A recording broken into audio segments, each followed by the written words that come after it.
Hi students, today we are going to study class 9 chapter 8 quadrilaterals exercise 8.1 question number 3.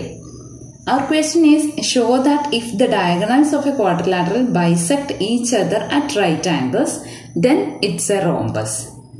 See, we know that quadrilateral means all sides may or may not be equal, but in the case of rhombus, all sides must be equal. So we need to prove that all sides must be equal. Here also we are using congruence only. For that I am selecting two triangles, triangle AOD and triangle AOB.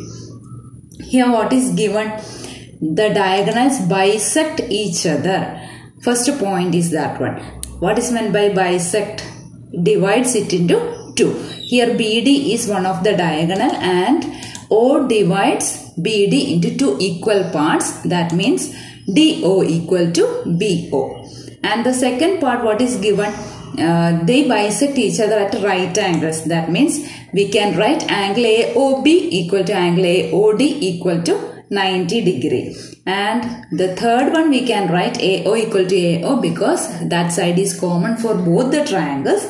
So by SAS congruence we can prove that triangle AOD congruent to triangle AOB.